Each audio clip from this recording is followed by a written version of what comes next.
Hi, everyone. Good afternoon. We will start in just a second. Sorry for the echo.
Right, we will get started in just a moment, folks. Give me one more minute.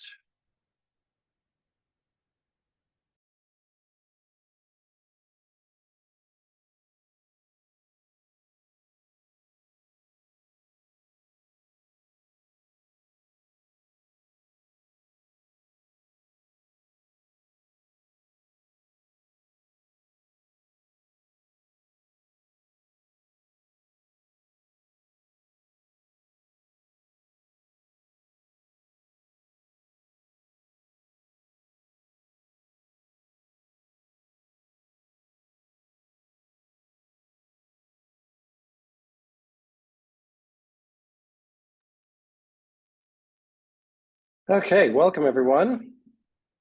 We'll give everyone 30 more seconds before we dive in. If you had other plans this afternoon, apart from hearing about free trade in Africa and what it means for me, what it means for you and your company, then you're in the wrong room.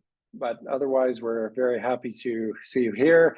Looks like a few folks have already started chatting in where they are and what company they're with and or what they're up to. Please do throw your details in there. We'd love to have this be as interactive as possible, a chat. So please do throw your details in there.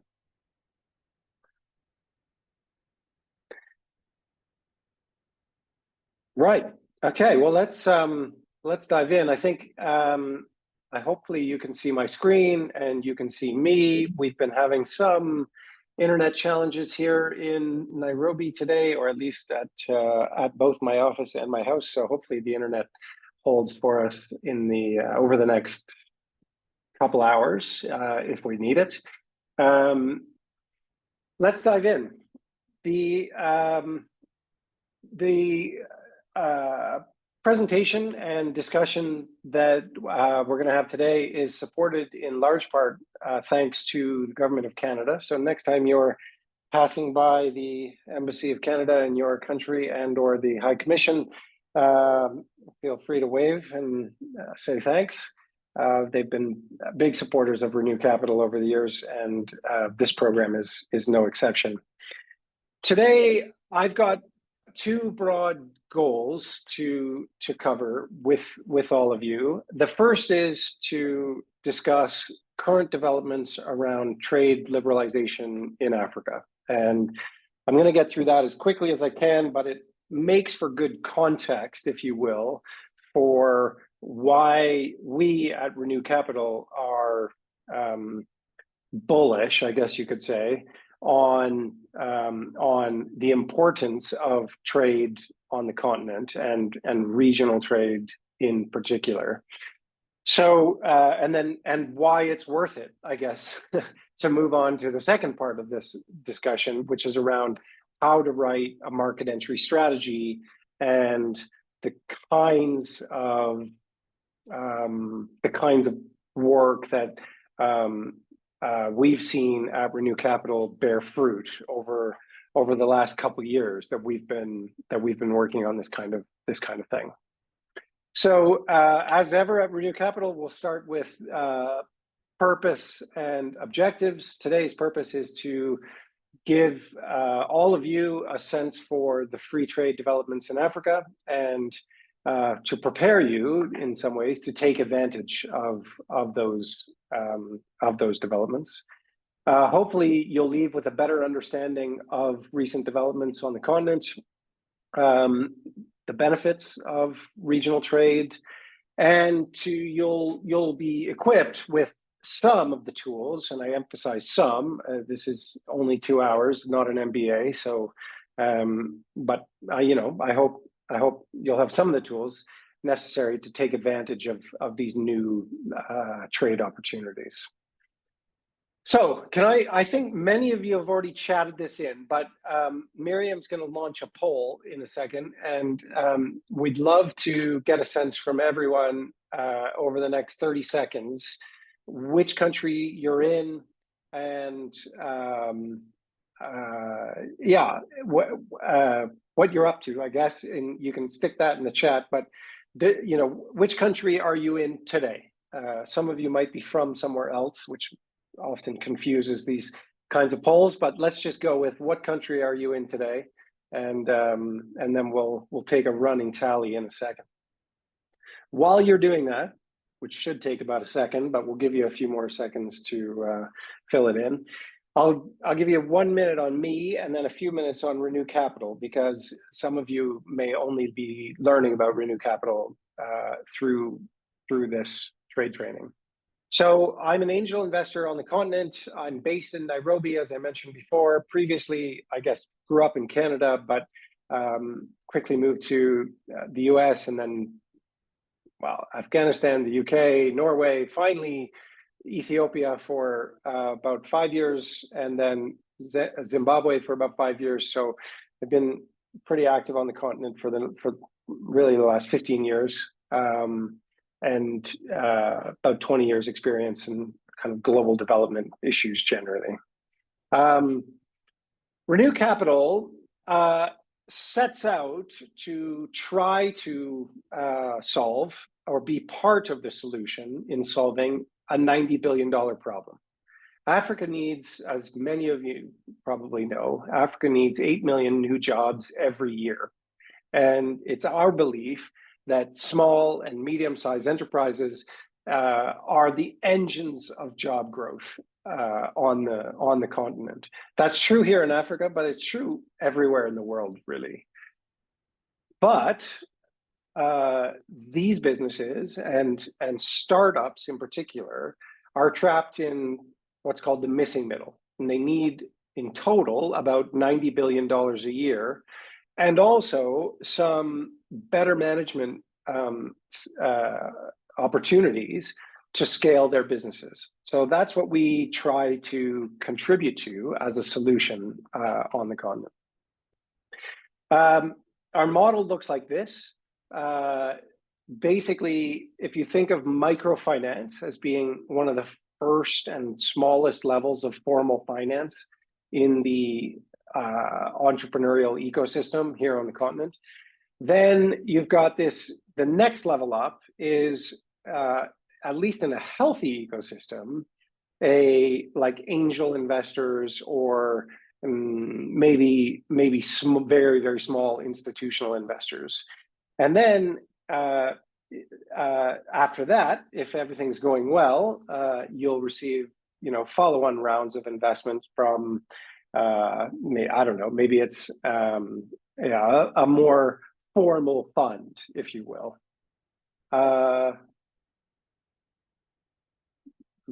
Someone's saying they can't hear me in the chat. But I only hear one person saying that. So is anyone else having trouble hearing? And if so, we can hear you, Lucas. You can? Yeah, we can hear you. Okay. In that case, I'm afraid for Miriam, maybe just stick a note in the chat saying if you can't hear, it's problems on your end, which is always a challenge with these things. So as I was saying, the typical cycle is, you get some early stage growth capital, and then in the wildest successful terms, either get taken over by a private equity fund or launch on some stock exchange. Um, any number of possible solutions. But the idea with Renew Capital and programs like this one is that we've got some training activities that happen to prepare businesses for growth opportunities, and then some investment opportunities from Renew Capital to drive that growth. And we do that through an early stage angel round and a later stage investment round for those companies that are really, really doing well. So that's basically a little bit about us. And the reason that's important is because we have a kind of a vested interest in companies thinking about regional trade on the continent, because that's one of the ways we feel companies are most likely to be successful and grow on the continent. So bear that in mind. That's like my confessed bias, if you will. That's why we're so interested in this issue, and we welcome free trade on the continent, frankly, because we think it'll drive forward many opportunities for the companies that we're invested in. That's not to say we're not aware of the risks. There are some, and we'll touch on those in very, very soon. But maybe let's come to the next quiz question. What percentage of African exports are destined for another country in Africa? And Miriam, if you could bring up the poll, we'll get a sense in a second for what folks think the percentage of exports, as in products that are exported, are destined for another country in Africa. So would qualify, therefore, on the regional export question. While you're thinking about that, and don't Google it, which would be cheating, of course, let me tell you a bit about our program. So the top one, this is hinting at the answer, by the way, but is not the answer. The top 1% of trading firms on the continent in Africa account for over 75% of the total value of exports. So you've all seen these brand names: Ethiopian Airlines, MTN, ABSA, EcoBank. These are well known on the continent, and they represent the vast majority of the trade that happens. The kind of raison d'etre, if you will, for this program is that we would like to see small and medium-sized businesses starting to take up a larger percentage of the trade on the continent, of the total value that's traded.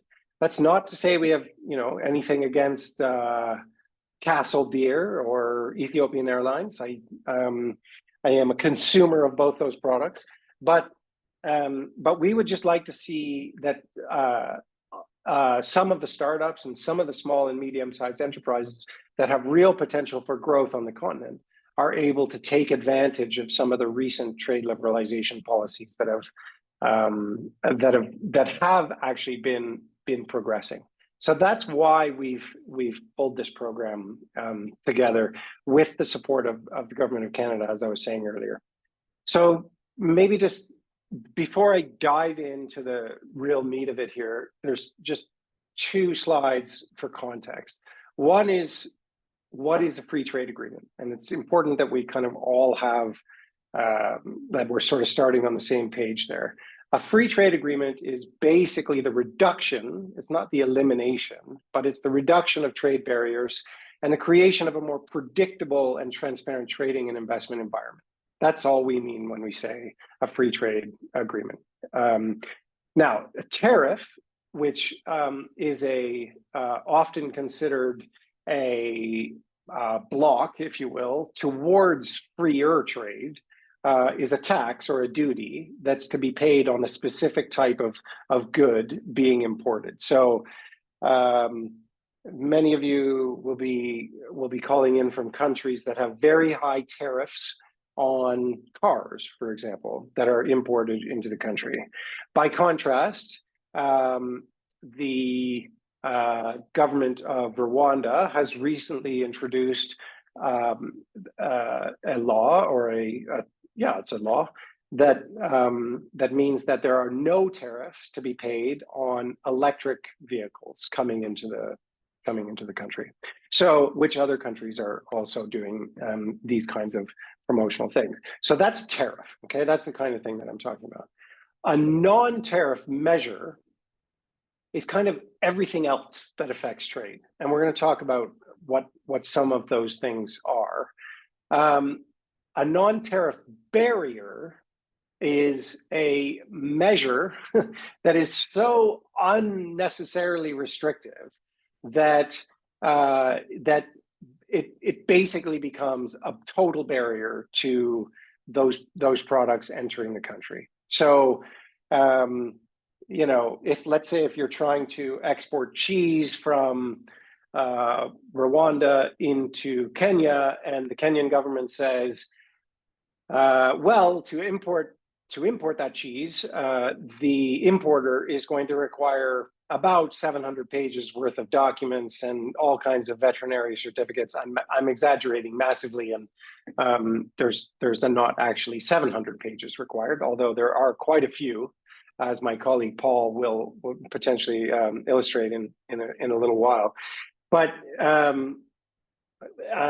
that would be an example of, like, they're basically just throwing up so many pieces of paperwork in front of you that it effectively becomes a barrier to the product being exported. Why freer trade?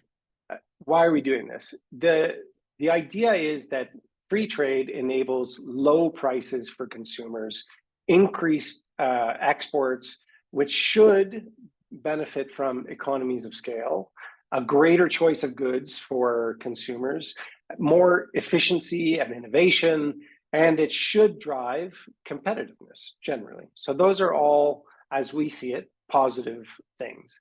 I did hint at earlier some impacts, if you will, negative impacts potentially on some domestic industries, often in the short, medium term, right? Like employment in some industries can be affected by free trade agreements. So it's important to keep that in mind. And it is one of the reasons, not the only reason, but it's one of the reasons why countries can be a little bit slow to move on what might seem like extremely logical benefits to free trade. I also want to highlight a couple gender aspects to this, because it's important to realize that free trade can, if pursued without consideration for the gender implications, can be quite negative. We see overall great potential for more and more women to join the formal economy as a result of free trade. But for that to be a reality, countries do need to adopt some reforms to the trade policy that reduce discrimination against women while building the significant human capital that women represent. And there's a great article by the World Bank on that was done as part of the rollout, if you will, or the development of the African Continental Free Trade Area, which we'll talk about today. That if you're interested in those topics, I'd encourage you to have a read.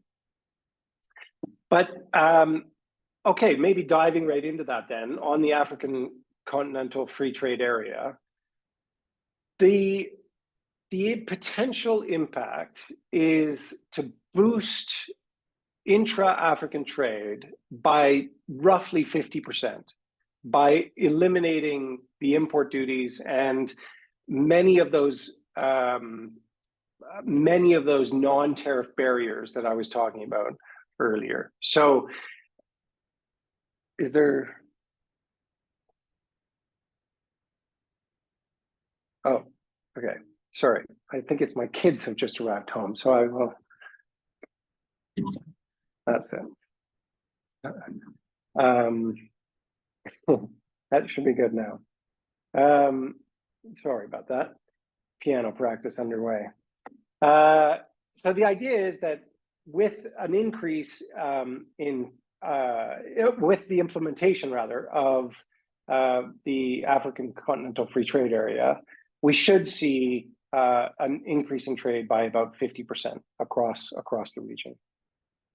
That should in turn boost African GDP by about $450 billion, a 7% increase overall. So overall, the numbers here look extremely positive for in terms of poverty reduction, and therefore, I would say this is yet another reason why Renew Capital are so interested in this. So here's the answer, by the way, to that question that I asked earlier. What percentage of African exports are leaving the continent? Or to flip it around, what percentage of exports are staying on the continent? And the answer is somewhere between 10 to 20%, depending on the year. So let's average it out and say 15% of African exports are staying on the continent.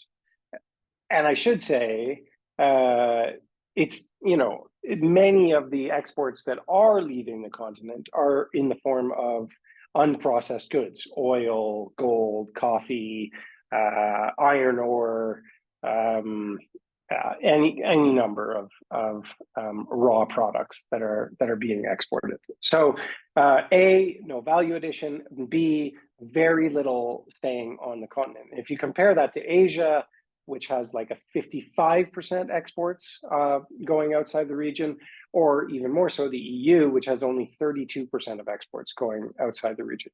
There's obviously a balance to be struck here, and for Africa, nobody's suggesting that the sweet spot is that 100% of exports stay in Africa. First of all, the world needs Africa, so that's not good. But secondly, Africa needs US dollars, for example, or hard currencies. So there's lots of good reasons to have exports leaving the continent. We'd just like to see a little bit more of it staying on the continent. The goal is, with the African Continental Free Trade Area, the goal is to eliminate tariffs. Remember, tariffs are taxes, effectively, on 90% of the products that are being traded over the next 10 years. If you're in what's described as a least developed economy, then you have an extra 5 years to reduce those tariff barriers.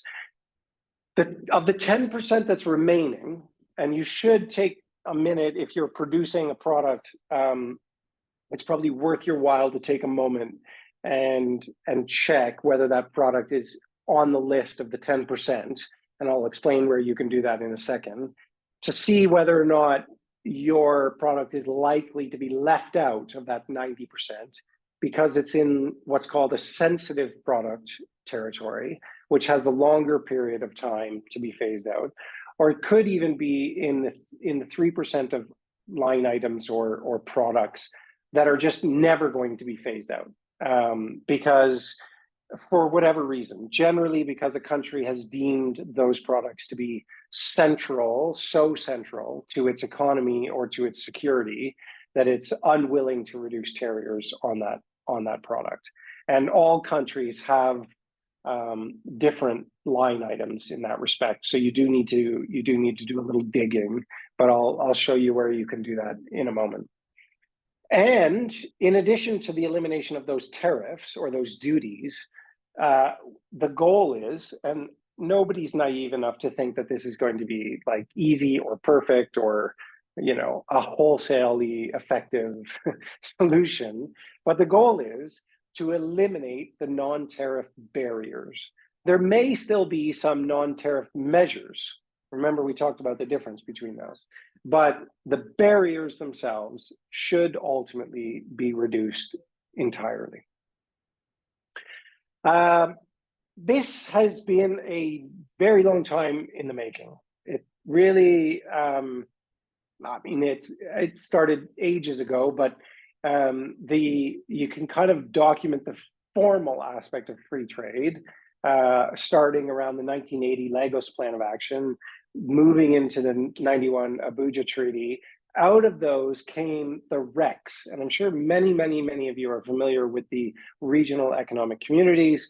Those were the basis; those were like the building blocks for what is now the African Continental Free Trade Area. That's not to say the RECs are going anywhere. They'll continue to have a really important role in many regions. But at least as far as the free trade aspect of the RECs is concerned, the idea is that the African Continental Free Trade Area starts to drive the show, if you will. So the RECs are things like COMESA, the SADC region, East Africa region, et cetera, et cetera. So I didn't see the results of the poll, so I can't exactly see where everybody's kind of dialing in from. But you get a sense here for just how complicated the RECs are, because for Zambia, for example, you're in COMESA, but you're also in SADC. The same with Zimbabwe. What's another one? Another good example. Actually, I think Madagascar has suspended its involvement in either COMESA or SADC. I can't remember. Somebody please send in the chat if you can think of it. And then you've got, the West Africa has a whole other level of complications with various overlapping agreements and different layers of integration, whether it's common currencies or common trade liberalization efforts. All of these things are different, and all of this is designed to evolve over time as part of the African Continental Free Trade Area. It's a phased negotiation. So it's not going to happen tomorrow. It's not going to happen next year. It has been happening and will continue to happen probably for the next 10 years or so, because judging by the pace of things, there will be some delays even on the, I would say, not so ambitious timelines that I outlined earlier. Phase one dealt with trade in goods, trades and services, and had a dispute settlement mechanism agreed. And then there was a customs and trade facilitation aspect to this as well. Much of that has already been agreed and published online. There are reams of documents available for you to look through if you really want to, but I'll also show you a few websites that summarize some of those things so that you can look up exactly what applies to your good and or your service if you're interested. Phase two deals with intellectual property rights, which many of you probably have questions about. It also dealt with the investment protocol, which actually very much affects Renew Capital and many of the investors that might be looking to invest in some of your companies. So we took special interest in that protocol. And I would say, by and large, are pleased with the direction of travel, and I think it's moving in the right direction. There was also a competition policy that spelled out as part of that phase two. Very recently, phase three has got underway, and the protocol on digital trade and on women and youth in trade were published. The digital protocol, or the digital trade protocol, is especially interesting to us because at Renew Capital, we're very much focused on investing in tech-enabled companies on the continent. And so we'll be looking to see which countries are signing on to the digital trade protocol over the next few months. The idea is that there will be a standardization process that happens in terms of data protection, cross-border data flows, electronic payments, cybersecurity. Many of the countries in Africa are like running off in different directions on all of these issues. And the idea with the AFCFTA is to start to see some standardization here. We're, I would say, cautiously optimistic on this issue in terms of progress that's being made, although also seeing some, as you might expect, some pretty blatant protectionism around some of the areas in this protocol, basically trying to keep out some of the other global service providers in this space, which may or may not be ultimately a good thing for the development of some of the commerce like efforts that the continent is trying to pursue. So, for example, keeping out certain payment platforms might mean that you, as a company that's trying to benefit from a cheap and effective payment platform, is not able to take advantage of a globally connected payment platform. Maybe. Let's see. It's very new. The ink is still wet on this protocol, so we'll see how it's being interpreted domestically over the next few months.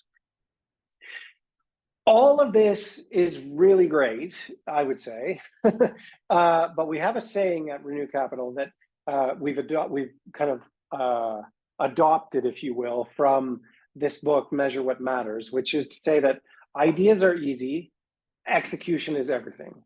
That's true in all of your businesses, I'm sure, but that's also true when it comes to government policy. And so just for the next 5 minutes, I'll go over kind of how some of these principles, if you will, like some of these protocols that I've just been through, are being implemented in practice, and we can kind of judge the progress, if you will, of the AFCFTA against what's actually happening, as opposed to what's intended to happen. The rules of origin are broadly agreed, and this was hugely difficult to get this many countries to agree on what it means to have a product that is either manufactured or the service originates in that country. Is you would think that, like, oh, that's easy. I made it. I'm in Kenya, therefore it's Kenyan. It's like it could be no further from the truth. There's the nuances of this issue were extremely difficult to work through, and yet something like 90% of the line items have been agreed. It's a 34-page document of like size 6 font. It's like ridiculously hard to read. Fortunately for all of you, there's a website that you can go to, which I'll show you in a second, that you can look up your product and find out exactly whether or not your product is one of the products that's already been decided, which is awesome. The next thing is a non-tariff barrier reporting platform, which is a way for you and particularly for trading companies to report to the FCFTA those non-tariff barriers that you're experiencing in your efforts to trade. Well, we'll talk about this in a second. The next one is a Pan-African payment system, which means that if you're in Kenya and you sell your product to someone in Ghana, you should, in the near future, no longer need to convert your Kenyan shillings into US dollars in order to make a payment to the Ghanaian, the Ghanaian company should no longer need to convert its currency into US dollars in order for it then to pay for the product or service coming out of Kenya, which is being shipped to Ghana. So that I'll explain again in a second. There's also an Africa Trade Observatory, which is a platform to help businesses explore opportunities on the continent. I would say that is in its early phases, but is kind of coming along. There's an e-tariff book which is one of the services that you can use to look up the tariffs that are applied to your particular product. And then there's the AFCFTA Adjustment Fund, which is being run by the African Development Bank, which is intended to support countries with the implementation of the AFCFTA. So if I'm sitting in, I don't know, DRC, and I'm thinking, this particular issue with the AFCFTA is going to cost me $30 billion in taxes every year, then you can apply to the African Development Bank for either technical support to help you think of alternatives, or even loans to help you overcome some of those challenges. So I won't spend too much time on this, but let me just touch on details on two of them, because I said I would. So there's the reporting platform. This is the website, and you'll receive the actual link in the presentation that comes out tomorrow morning probably. But the idea is here that they're kind of crowdsourcing the problems so that they can in turn see what needs to be addressed most quickly. So if you're experiencing things like unofficial checkpoints, a lack of transparency, inefficient border posts, you're not alone, first of all, I should say. But also they want to hear about it so that they can work with national government agencies to try to address those things.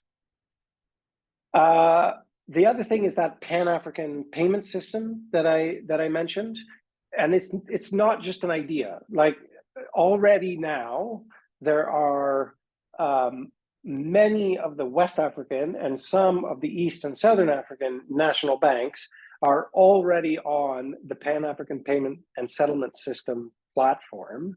And there are even some commercial institutions in those locations that are able to take advantage of this system. So do some research if you're interested in that, and we can certainly help you to do that. Yeah, there's definitely progress being made in this area, and I think we're really optimistic about the impact that it can have on trade in the region. Look, we've all been doing business in this continent long enough to know that it's not all sweets and roses. There are challenges. There are differences in capacity across countries. Some countries have signed on, but they're not actually ready to open their markets to increased competition. The president signed something, and then the Ministry of the Ministry of Labor is sort of like, let's slow walk that, because really have a lot more work to do before we're in a position to move it forward. That's I'm sure that's happening top down. It's a very top down process. These are presidential level kind of negotiations that are happening, and the implications of it don't always make it down to the border posts, that maybe you and your colleagues are trying to trade through. There's, plenty of challenges there.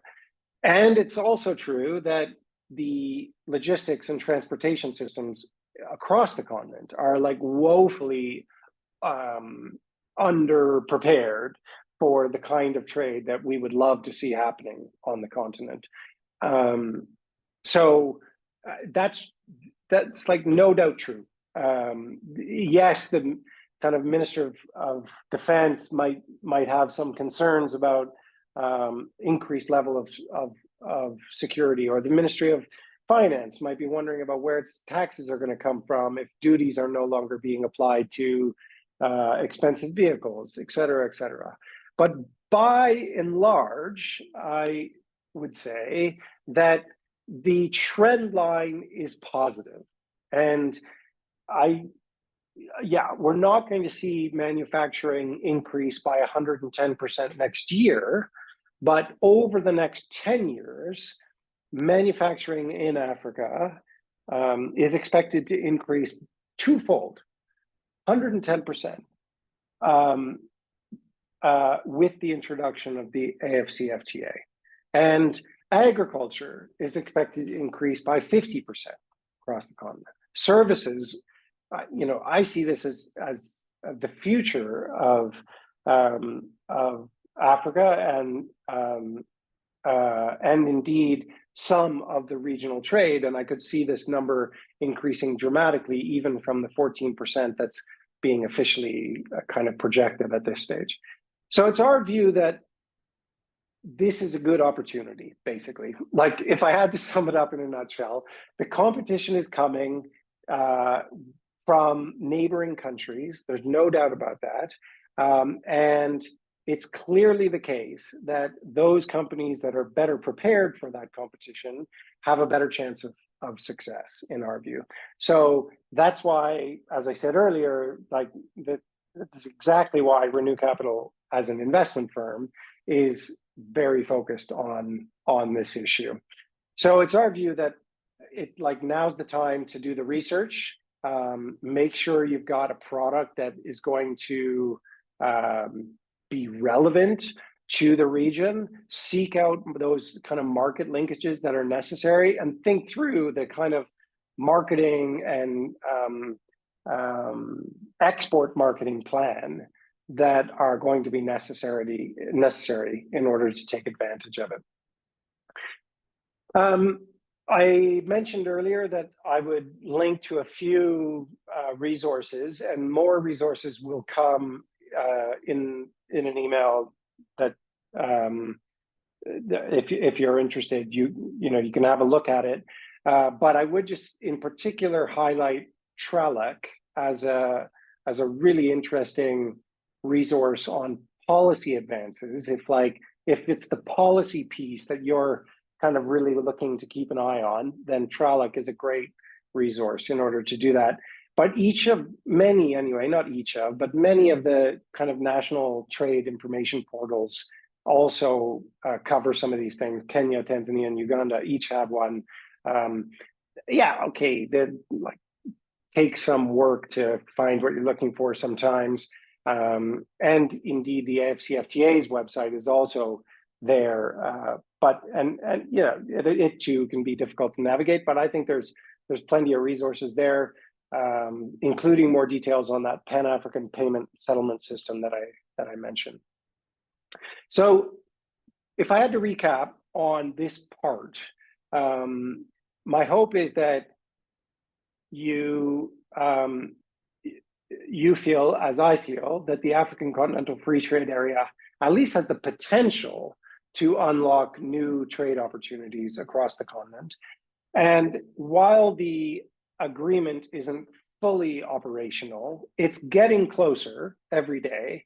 And at least it's our view that you have an opportunity to take advantage of that fact. So Miriam's going to bring up a quiz here, and not a quiz, but a question. I'd love your feedback on this before I move on. So I'll give you a half a second to fill that part in. Please do fill it in as I move forward.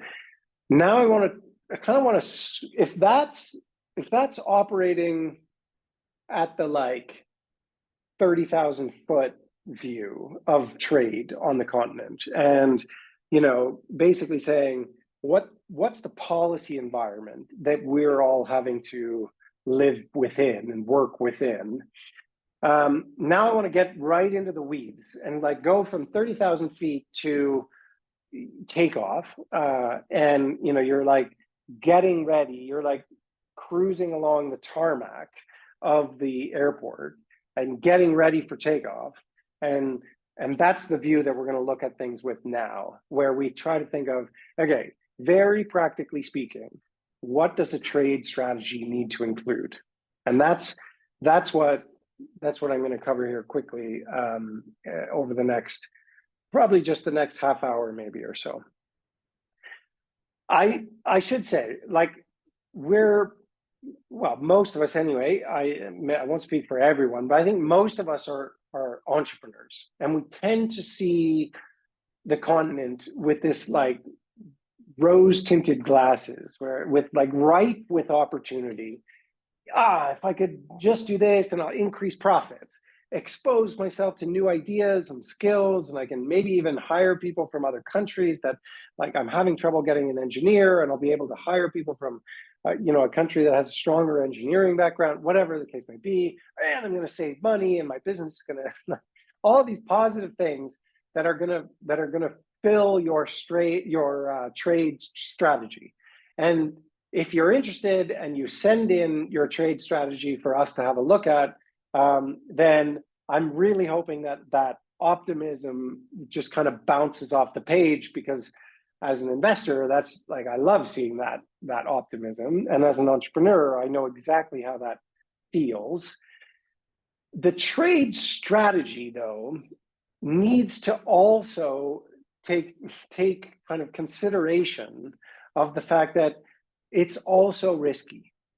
There's payment risks, there's transport risks, there's shelf life risk, there's jurisdiction risk, there's like any number of risks involved in moving goods and services and digital technologies from one jurisdiction or national government to another. And so the trade strategy looks to balance these two kind of competing forces, if you will. So if you feel like at some point I'm being too negative or too risk averse, just know that like you, my broad view of the world is like, I see potential.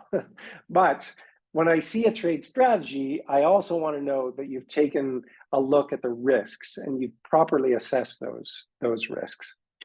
So maybe here, I want to just bring in Paul, who has been working with us here in Kenya with about 25 to 30 different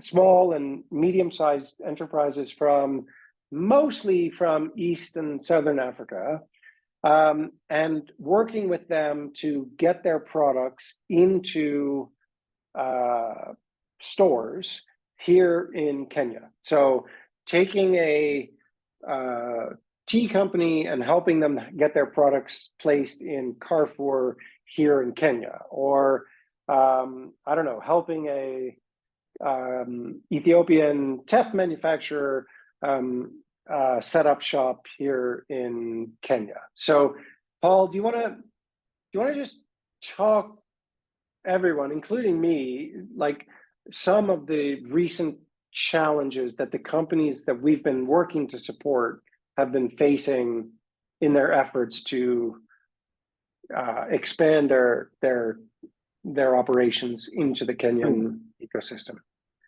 Yeah, sure. Afternoon, everyone.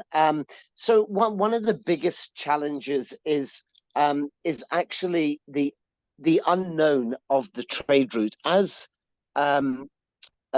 Lucas had mentioned earlier, somewhere around 15% of exported goods stay on the continent. So that gives you an idea of actually how little we understand the very continent that we do business on.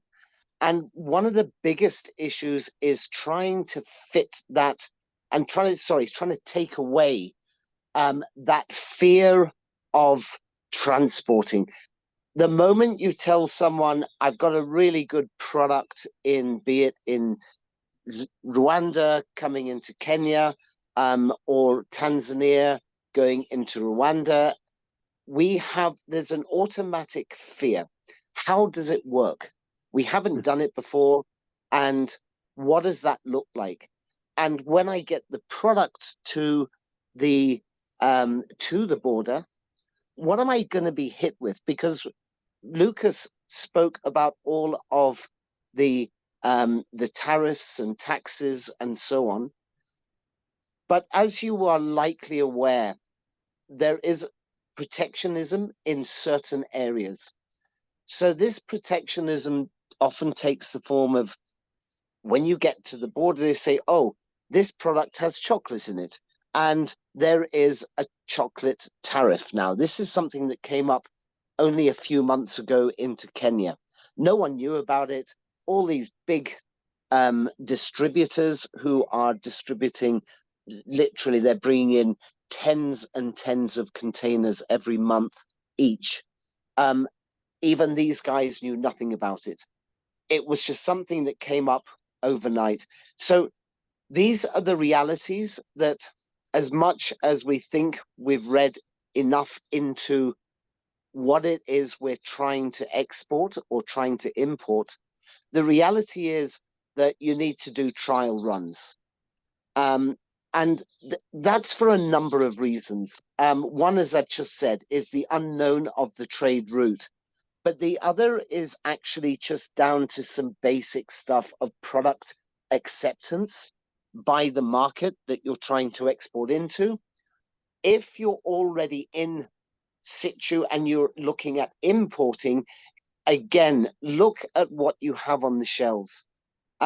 What we have done with a number of companies, we brought in some honeys as a trial from Ethiopia. The quality of these honeys are, I'm going to go out on a limb and say, unsurpassed. They really are truly unbelievable. But there was no movement. And the reason being is that if you come into a supermarket in Kenya, and pretty much any supermarket, you are going to see no less than 7 or 8 full shelves full of different honeys. So when you put your product onto that shelf, it just gets lost unless it is known. So there has to be an understanding between the importer and the exporter of where are you going to land with the cost of promotional and advertising material. It really is very, very key, and I can't express it enough. And as much as I will speak about Kenya, this will apply to any single country in Africa, wherever you may be, whether you're looking at exporting or importing. You must find out what is the competition like and what does it look like quite literally on the shelf. Or in the case of an electric motorbike, for argument's sake, do they exist in other countries? Have they got their own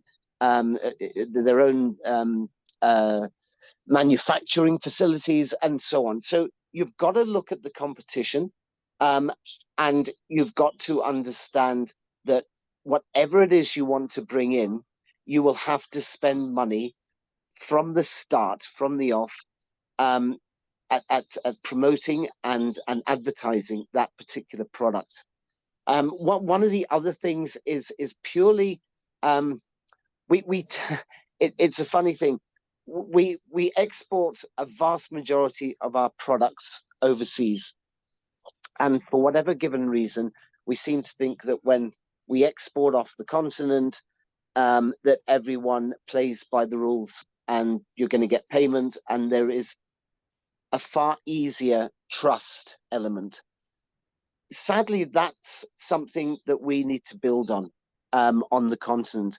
And so for any first shipments, what we're finding more and more is we're starting to go into a small credit term for your first small shipment. And the importer will be obliged to pay for the transport and whatever duties may apply, and the exporter will give a given number of days credit. Now, this is where Renew Capital come in, because we like to think that we know both parties well enough that we are your trusted piece in the puzzle, if you will. And it's a part that we're playing more and more. It has taken us a considerable and agonizing amount of time to get products over the line. And this is down to, as I say, it's down to the risk of, am I ever going to get paid? And if my product does go across the border, we need an agreement as to, if it doesn't move at all, who's responsible for that product? Does the importer just put it in the back room of his office and it's gone forever? Or is there some compensation? So these are the more complex issues, the more complex layers that are added to, if you will, the official trade agreements, and policies around trade in Africa. I'd like to also just say that the product acceptance within any country is also a big thing. Um, I I do know that in Kenya we tend to have a very strong view of imported teas. And for some reason, you have the big names like Twinings, which people know, and it's a pretty niche market. It's not a huge market, but people will pay a premium for that particular brand. But outside of that, it's quite difficult to move, for argument's sake, Tanzanian or Ugandan tea into Kenya, because there is a fundamental acceptance or non-acceptance by a large population. Now, please do not be put off if you are in the tea business. We are doing tea, but it does take a lot more positioning, and it does take a lot more patience, because it's a product that is really it's protected by the people. They will rather buy the home products. So you need to look into these things before you actually, start any exporting of whatever product it is that you're looking at. What I would say is that we've had a few products that are particularly unique. And one is this teff cereal. This has got a lot of people sitting up. There was a lot of distributors fighting over exclusivity of this product, and to such a degree that actually now there is going to be a full shift from that company to move a lot of their distribution resources into Kenya and build out a factory, or a go down, I should say, and then be able to both export and regionally and overseas, and to distribute within Kenya. Now, these sort of products are what we're really looking for. Is that exceptional, unique? It's something new. It's something no one's seen. But please do not be put off. If you're a biscuit manufacturer, or you are, I don't know, a honey manufacturer or a milk manufacturer, there is no reason why your product can't get into another country. But you do really need to have a look at how the land lies with the country you're wanting to export into or import into. It's really a big issue, and it's based around trust. It's based around payments, and it's based around the acceptance within the market as to whether they feel that they actually only want to buy Kenyan or only want to buy Tanzanian. And we're seeing that more than more, and that has been a surprise challenge for us. I have to be honest. I've lived in Africa all my life, and I didn't really see that coming. So we, as Renew Capital, are also learning every day and every week. And as I say, it has been it's agonizingly slow to get stuff over the line. But there is, as Lucas says, the potential is enormous, and I would say stick at it. Through us and through the Renew Capital platform, anyone is able to reach out to me personally for some more insight into their particular product. But those are the broad sort of headlines that I would say one needs to be aware of before you even start of thinking about exporting or importing.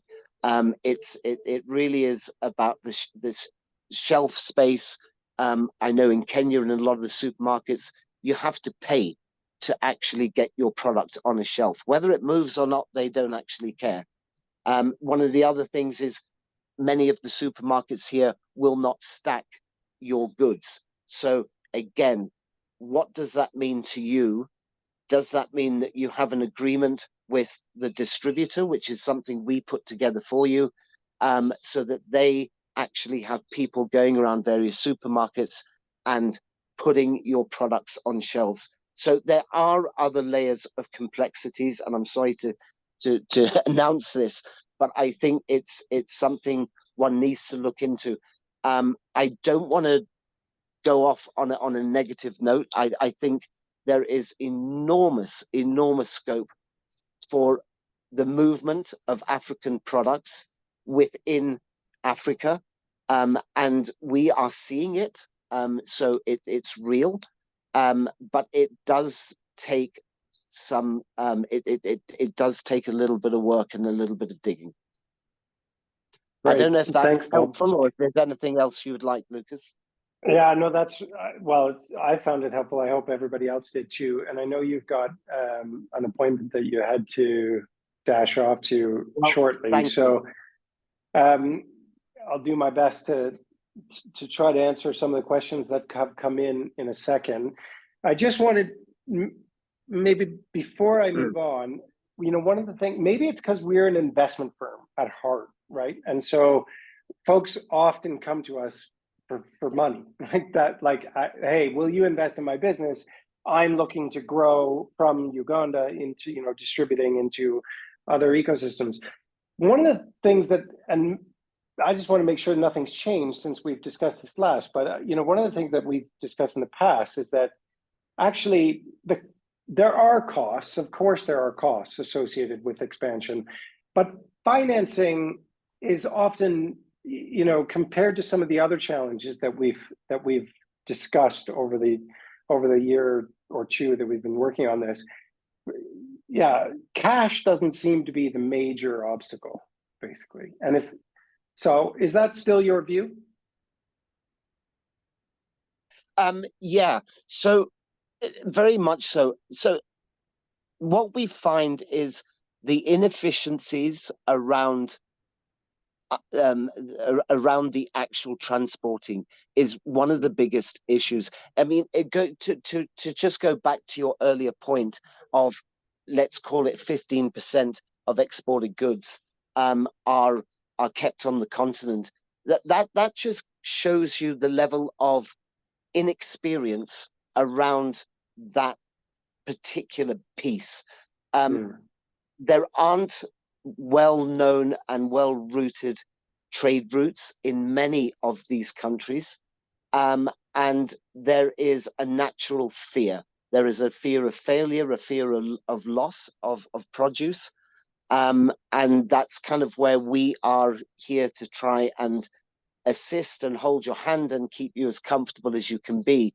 But you're right, often the case is not around financing specifically, but it is around sharing the risk. If there can be an understanding that I'm going to give you 30 days credit, and in return you're going to pay the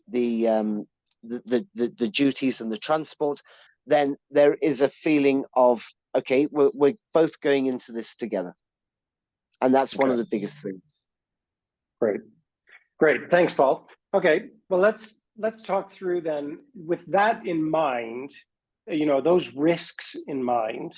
Let's talk through what we might expect to see in a market entry strategy when companies come to us for the kind of support that you were just describing, Paul. The first thing I'll say is, who's sitting at the table when you're writing this market entry strategy? And if the answer to that is just yourself, then that's probably not a great start. is your marketing person going to be there? Is your finance person going to be there? Is your operations manager going to be there so that you can get a sense for what the implications are of the whole thing? All these people need to be at the table, and I think there's great value in more voices than fewer voices going into this. Then, once you've got the right people at the table, there are usually, I'm not saying always, but these are the 6 chapters, if you will, that I tend to see in a good-looking market entry strategy. The first one is, what's the ideal future state? What are you trying to achieve with this regional trade? Are you just looking for an opportunity to travel to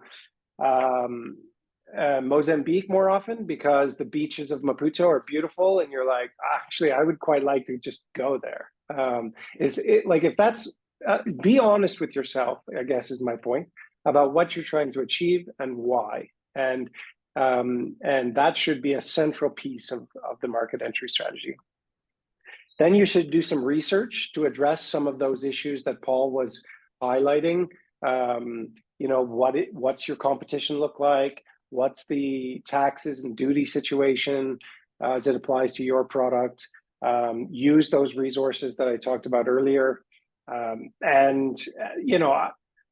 get into exactly what this looks like.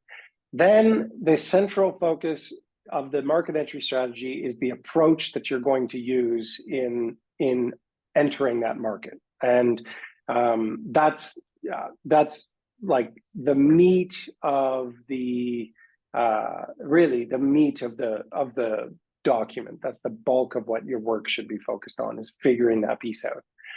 How are you going to finance it? Though, as I said, and Paul said, that money is often not the central barrier. There is some financial implications of this, and so you need a plan. Almost certainly you'll have a marketing aspect of it, although depending on the approach that you take, those marketing costs could be reduced. And then finally, there's an appendix, which I'll explain in a second what's generally involved in that. Okay, so as I say, the first chapter, if you will, and by chapter I mean half a page. Like, this isn't, at least in the first draft, you shouldn't feel you need to put days and days and days into this. This is like describing your ideal future state, explaining the business goals as they relate to the target market. Tell us about the product that you expect to export and or service, and or the kind of whatever it is, the widget, I guess, that you're dealing with there. And then the action items, a short list of things to do, not every single detail, but a short list of things to do, including a small timeline or a Gantt chart that goes through the activities, and then a summary budget. So half a page, maybe 3/4 of a page. The next section is around some research. And this, again, I'm not suggesting you need 20 pages here. This is another 3/4 of a page, maybe half a page, on the size of the market, who your competition is, what your market advantages are over the competition. Give a sense for the regulatory implications and others in this space, if there are any others.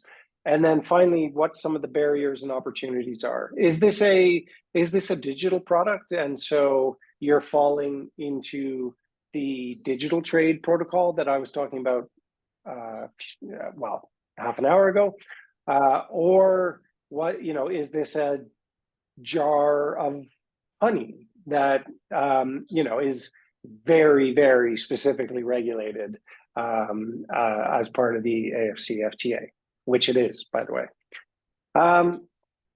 Right, okay, and then chapter 3, as I say, this is the meat of this is the biggest decision, to my mind, that you need to work through when it comes to your product and or service. And so And that question is, how are you going to enter the new market? And before I'll just get into it, and I think it'll become clear why that's so important in a second. Because I think when most people that Paul and I talk to about exporting their product or service, they're basically thinking of direct exports. They're like, you know what? I'm just going to throw this jar of honey on the back of a truck from Ethiopia, and it's going to appear 5 days later on the shelf in Kenya. That's direct exporting. It's like, it's the same label that's used in Ethiopia, gets slapped on a truck, and it's, you know, over the border many days later, and you're off to the races, as it were. And I appreciate why that's like the thing that most people think of when they think of trade, because that's what we see on the shelves, and that's what we see. I mean, you know, that's what you see when you hear commercials and things like that. But actually, not the vast majority, but the majority of trade happens in an entirely different way than this. So keep this in mind as an option. You can certainly do this. But consider other options that might be available to you. One is licensing. So this is an arrangement where a firm transfers the right to the use of a product or service to another firm. So you don't have to do all the work of delivering that service in that new economy. You just license the right to a different service provider to do that work. They pay you for that right, of course, right? It's not free, but after they pay you, then they have the right to deliver that service in that new location. Great, it's amazing. You've just conducted a regional sale, and you haven't even had to fly to that country to do it necessarily, although if you're getting into this kind of partnership, you probably have done more than just, look up somebody's name on the internet. But it's much quicker. The transaction costs are less. It doesn't involve putting anything on a truck. So I highly recommend considering this option. It's not right for everyone, of course, but my point is, it might be worth considering. The next thing you could do is look at franchising. This is only relevant, if you will, to a limited number of companies. But it's very common in Europe and North America, where if you've got a shop in one location, and you think, actually, the people of that other city probably would like my product just as much as another. So, but I don't need to be running that shop in that location. Really, all I need is for somebody to slap my logo on the outside of the building, and they'll pay me to do that. Perfect. Done. No, done. It's very difficult. I'm not downplaying how difficult these things can be. And another example of that difficulty is, just a second, running out of batteries. Another example of that is just a partnership where it's not necessarily a franchising, but it's just a partnership where you agree maybe on a co-marketing arrangement, or maybe it's a full-scale alliance with somebody else to manufacture your product in a new country, or in the country that person or that company are in. Could be appropriate for your product potentially, and or your service. Again, maybe it's a licensing arrangement where you kind of partner with them, and they do 90% of the work, and you do the last 10% of the work, the real value addition stuff that's special for your country. Maybe it's a joint venture, special purpose vehicle of some kind that you and another company decide, actually combined, we're making for great products here. Neither of us can do it by ourselves, but we both have an interest in entering this new market. And so we're both going to win if we work on it together. You don't want to expose your core business. It's, operating in Mali, but you think, you know what, actually, we working with the company from the DRC, we'd have a really good shot at being successful in Rwanda or something. I don't know. Another approach, quite expensive, but actually over the lifetime of the effort could end up being much cheaper, is to just buy a company. So in some markets, buying an existing local company might be the most appropriate entry strategy. You see this happen a lot with financial institutions, where maybe a microfinance company in Kenya is not doing so well, and a neobank from Nigeria wants to enter the Kenya market. They're like, well, I could go through all the rigmarole of registering my company and getting a new license, and it's going to take years. Actually, instead, what I'll do is just buy that microfinance institution that's not doing very well, rebrand it as my own company, and then I've already got the license, and I'm just going to have to jump through like a limited number of regulatory hurdles rather than have to worry about the other stuff. So there's that option as well. Another is piggybacking, where I don't know. Let's say you're a law firm and you're looking at expanding into. You specialize in like startups and providing services to technology companies. So you think to yourself like, we're really interested in growing from Zambia into the Tanzania market. We think we've got something to offer those businesses, but we've noticed that there's already a consulting firm that is there in Tanzania that's from Zambia. So maybe what we'll do is piggyback off the fact that they're offering this service in Tanzania, and we'll basically come in alongside them with their agreement, of course, and kind of co-market, if you will, those two services. Same can happen on the product side. Let's say you're a jam manufacturer, to go back to one of my previous examples, and you're like, you notice that every time somebody buys your jam, they're also buying butter.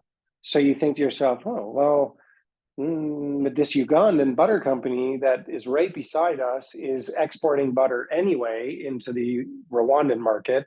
Why don't we just like stick our jam in the back of their truck, pay them 10% for the pleasure, and then we'll sell more jam in the meantime. Perfect. Saves you a lot of the hassle. Maybe you're like so specialized that you need to export your products in a way that means that you're basically going to have to build a factory in that new location, similar to the example that Paul was describing. But one option is that rather than go through the bother of building it yourself, you just pay a construction firm, and it's a turnkey operation. You're like, here's the money. It's going to be expensive, but here's the money, and build us the factory according to these specifications. Here's the plans. Here's the tools we need. Everything. You got it from your factory that already exists in Zambia, and you're like, now go build exactly that in South Africa for us, please. Great, done. You will find a turnkey company in South Africa that's capable of doing that for you. Not to be confused, by the way, with a turkey company. It's a turnkey company. That's the only joke I get in this whole presentation, guys. So, that's it. The final one, as an approach goes, is greenfield investments. This is basically where you buy the land and you do it yourself. This is like by far the most expensive way to do it, but some companies have no choice but to do it that way. And for those companies, you're going to need an investor or some kind of free capital in order to make that deal. My point in raising all of these options for you, and there's a long list of them, probably many of which I've not included here, or nuances to each of these, is that it's not a foregone conclusion that you have to pursue direct exports.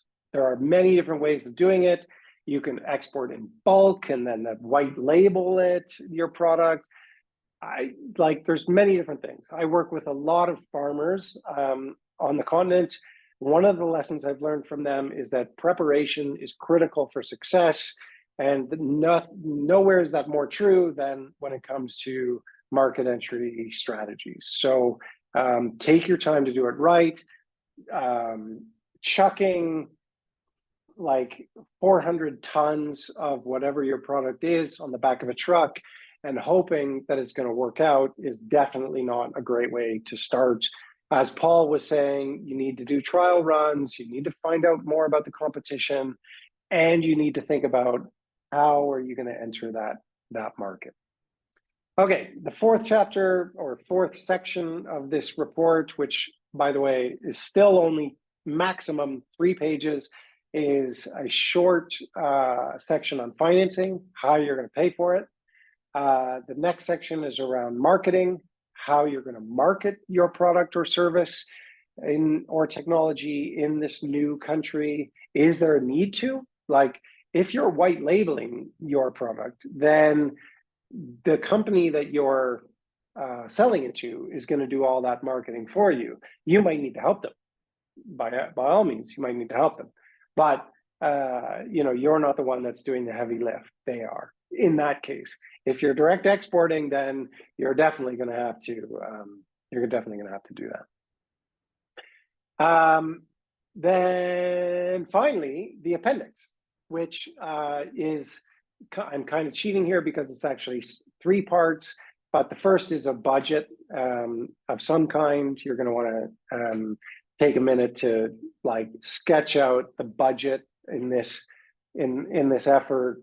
It doesn't have to be massive financial model that is going to take you weeks and weeks to prepare. Back of the envelope at first, make sure this is vaguely making sense. Over time, as you get ready to really make the investment, then you'll probably want to put some real work into that. And then finally, a timeline and any additional research that you've come up with along the way. So those are the component parts, if you will, of a market entry strategy. Usually, we don't see a packaging plan, or we don't see a transportation plan, or we don't see a production plan, or a certification plan. I can see a couple questions coming up already around what about in this situation? The short answer is probably much more research to be done, but some certification in it is going to be necessary. Yes, money may end up coming into it, but it's usually not the main issues. So next steps, and I saw one question that I'll try to answer as part of this discussion, like where from here? What does this all lead to? And we've left a few minutes at least for some questions, so feel free now to start pumping those into the Q&A section. We do have a trade mentoring initiative. Paul was hinting at it earlier, where Renew Capital, at least here in Kenya, has been working as a bridge to enable companies to enter the Kenyan market. We can't help everyone. We can certainly help answer some questions wherever we can on that. But there's only so many of us working on this. So you're welcome to apply to our trade mentorship initiative. That's basically 12 months of support from Paul and others on the team to help you enter the Kenya market. Now, if that's a product, then okay, we can help you try to enter the Kenya market with a product.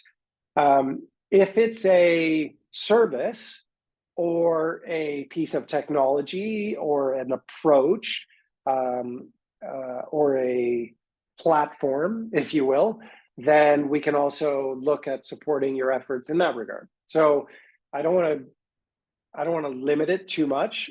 Fill out, if you're interested, fill out the market entry strategy link that Miriam just put in the chat.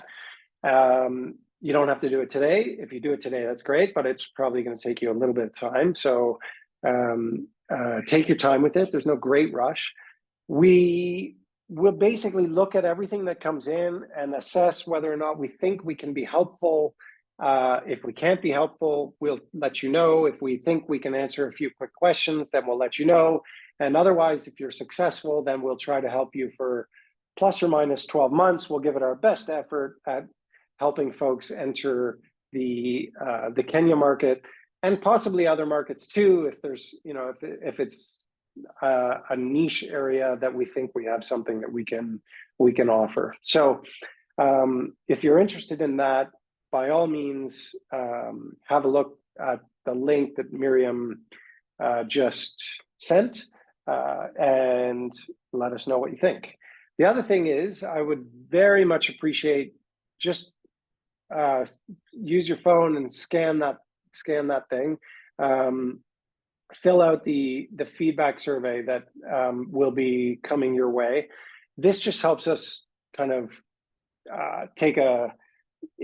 try to improve these things every time we do them. We only do it every 4 or 5 months or so. So new information comes up and we try to share that information. This time the digital trade protocol was basically just signed. And so we ran a new one, but we'll probably run another one in January or so, and maybe we'll focus more on the digital aspects of regional trade. Well, who knows? We'll see when we get there. But if you've got ideas, then we'd welcome those in the feedback survey, which you should be getting very soon. The last thing I'm going to ask of you is that if you wouldn't mind, please just filling out this last question that Miriam's going to put up on the screen, answering the question of whether or not you feel more capable of developing a regional trade plan. And if you do or don't, then please be honest with us, and we can certainly help those of you who are interested in working on developing that. If we've not done enough to get you started, then we'll try to help you out a little bit more. So with that, let me try to answer some of these questions that have come in. I think I've answered Gamechu's question about the outcome of this training after you've taken it. The short answer, Gamechu, is apply for the trade mentorship program if you like, depending on if it's relevant for you, and we'd be happy to consider your application. Nesfori asks, how about the certification required to just send the goods from point A to point B? I think the answer to that is very much depends on what you're trying to send. Almost certainly some certification is indeed necessary. Depending on your product, it could be an export permit. It almost certainly involves an import permit, and or any number of other permits, depending on what it is. So I wouldn't even want to guess at what that could involve, because it really depends on the product. Brian asks, Paul mentioned Renew Capital supporting trades in instances where credit terms are involved in export transactions. Do you also consider support where exports are to non-African countries? Brian, the short answer to that is no. The longer answer to that is give us a shout and we'd be happy to kind of have an initial conversation with you about it. Maybe there's something that we can do that is helpful, even if it's not kind of directly related to the work that we're kind of mainly focused on. And just for clarity there, Renew Capital does not provide credit itself to companies. that's an arrangement that needs to be in place between you as the seller and them as the buyer. Almost all large corporates that are buying your product will pay you long after you've shipped the product. Carrefour here in Kenya is 45 days, I think now, is their payment terms. So it's been sitting on their shelf probably for 40 days before you see a paycheck. And that can be very difficult for many small businesses. So that's what Paul's referring to, is like a degree. You have to be ready for that. And sometimes you can get credit financing from banks, depending on if it's, if they've got something that they can consider as collateral. But very often the banks are not willing to do that kind of thing. So, that's something you need to work out with the transporter. But as Paul says, that's an area where we've tried to be helpful, but we don't provide any financing in that arrangement.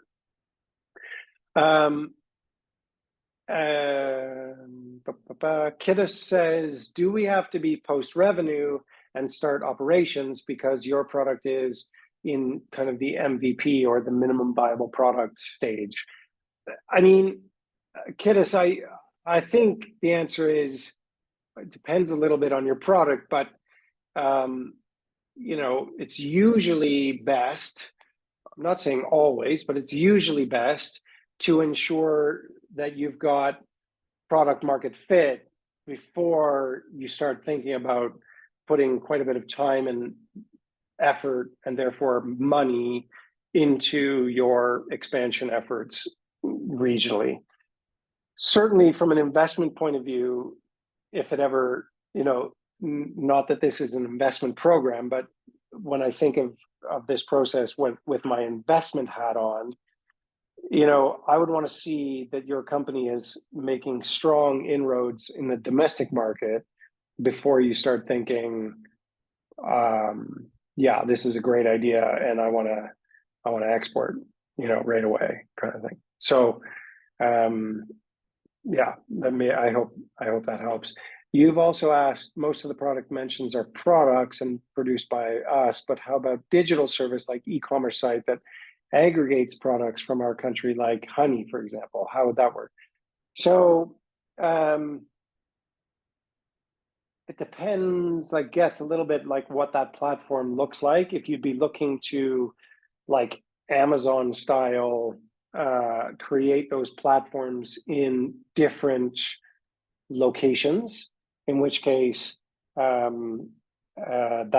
you're kind of offering a digital service in a new country context, and that's very much within the scope of the kinds of things that we're interested in supporting, and is indeed covered by the African Continental Free Trade Area and the digital trade protocol that I mentioned. If, however, what you're describing is really a single website that allows Kenyans to buy things from, like happens to allow anyone in Africa to buy things from Ethiopia, then you're just going to end up with you're going to have to ship your products all over the continent. So I'm not really sure exactly how that would work.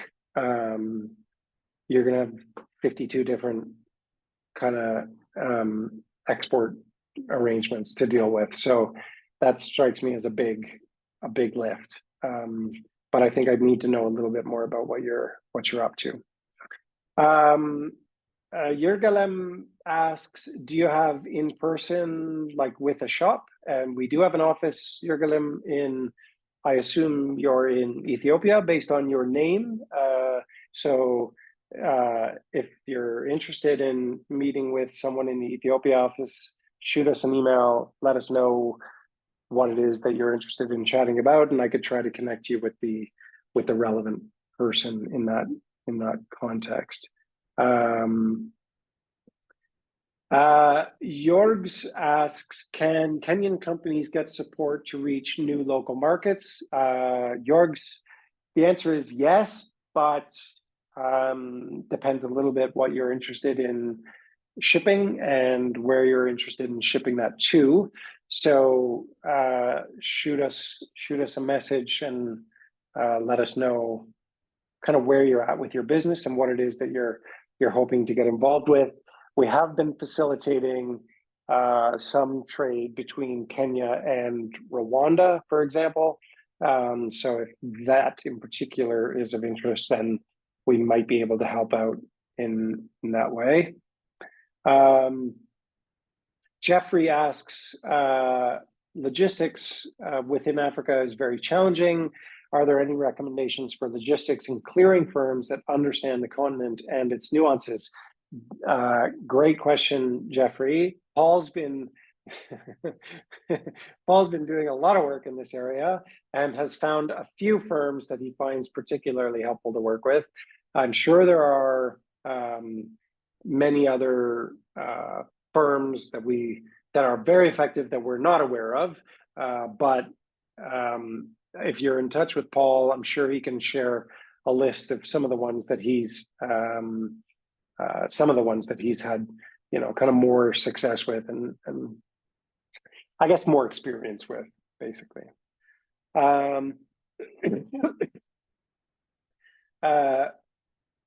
Yeah, so Angela mentions, is there assistance for startups that, like, when a product is not that common and you want to find out more, how can I get in touch? So if you're looking to get in touch with me, Angela, let me see if I can put in the chat my email address so everyone has it. I don't mind I'm actually incapable of typing and talking at the same time. So let me just do one thing at a time. renewcast.com. There you go.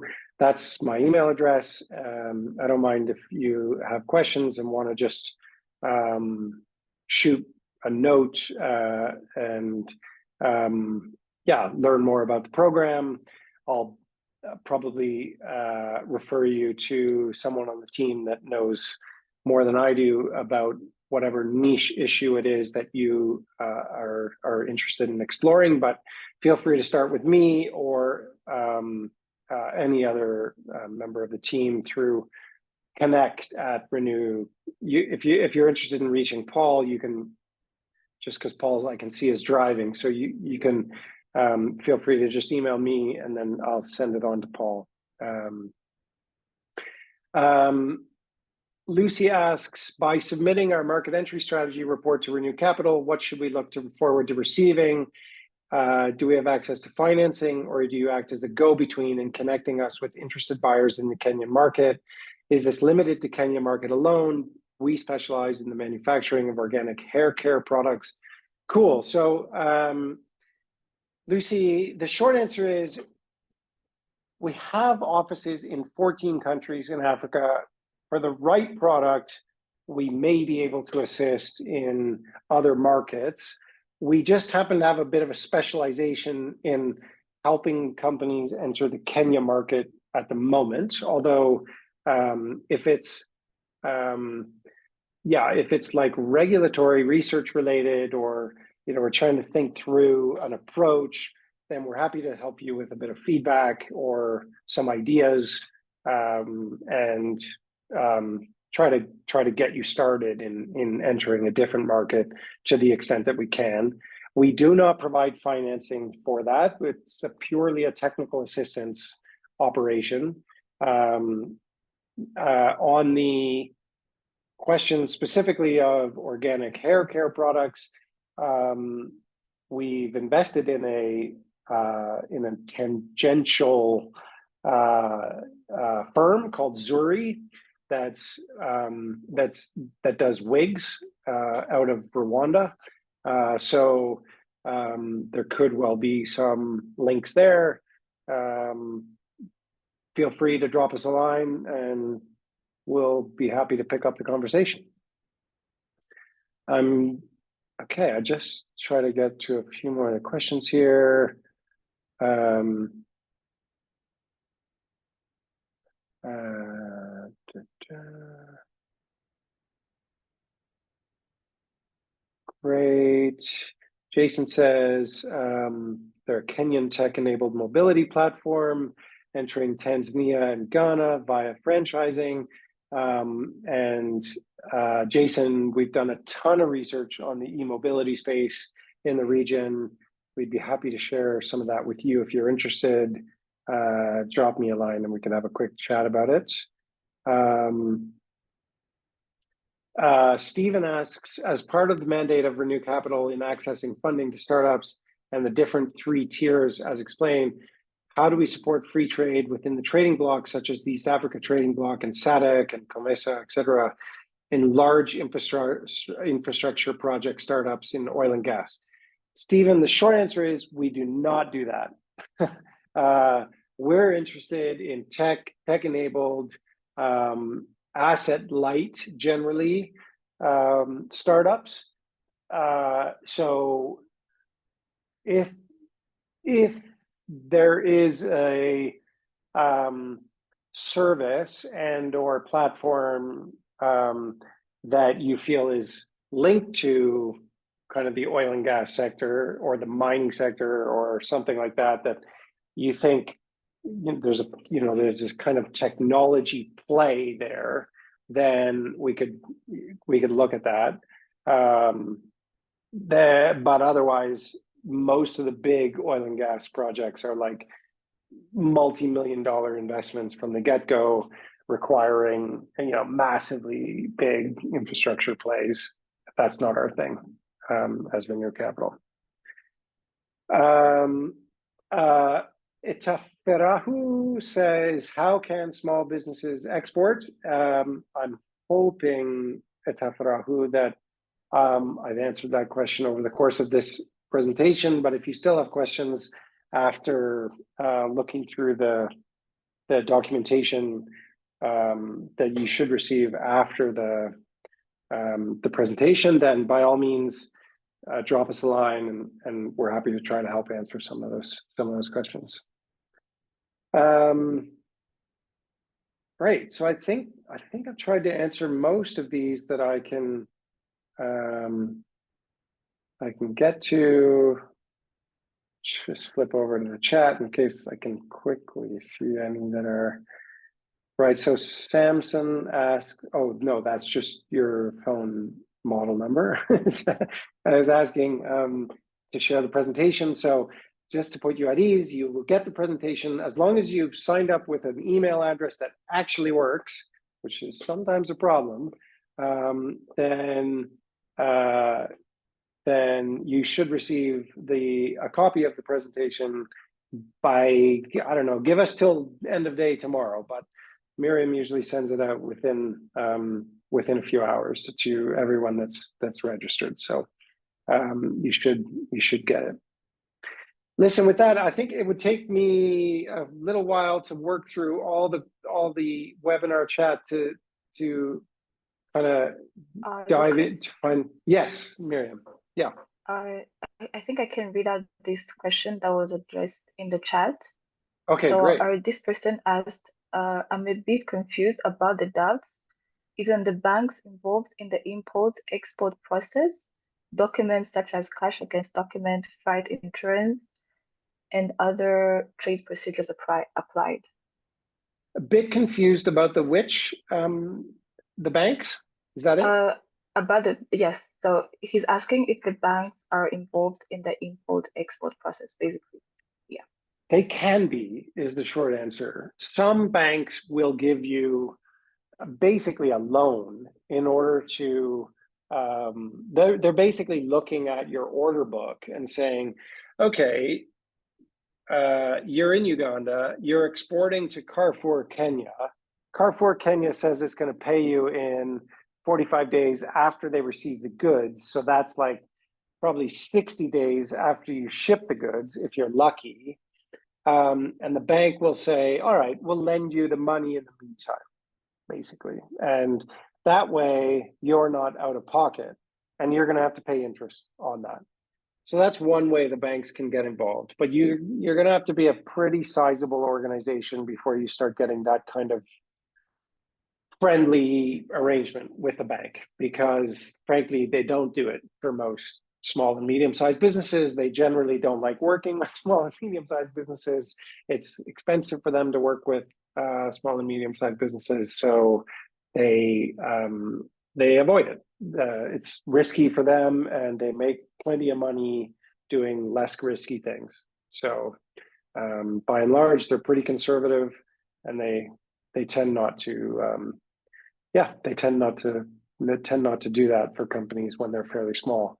There are some smaller startups that are trying to break into that space, providing basically export finance to other smaller organizations that provide that kind of finance. Now, related is that PAPS mechanism that I was talking about earlier, the Pan-African payment settlement system that's being implemented. That is where the banks can work together in order for you to get paid, A, more quickly, and B, to receive more of the money that is owed to you.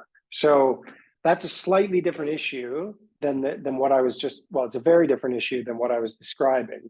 But over the next couple of years, probably, most of the commercial banks will move to be able to be part of this system, so that you can make an arrangement with the buyer's bank in whatever, say the buyer's in Sierra Leone, and that bank will then not have to convert the buyer's payment from, I can't remember the name of the Sierra Leonean currency, francs, maybe?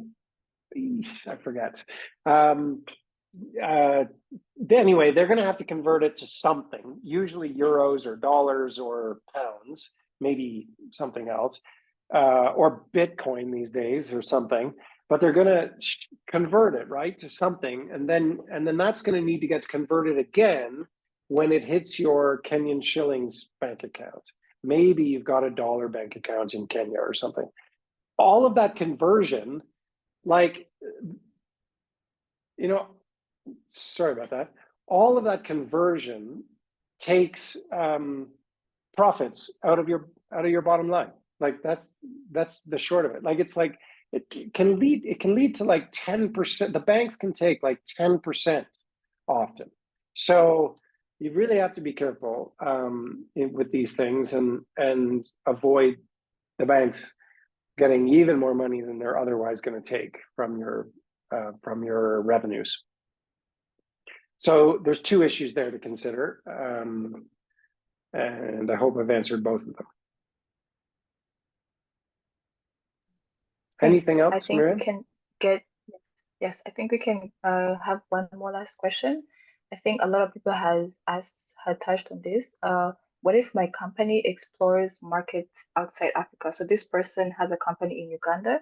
So what if his company explores markets outside Africa? Will I get a chance also to tap into the benefits offered by Renew Capital? So in this case, I think it's their mentorship program.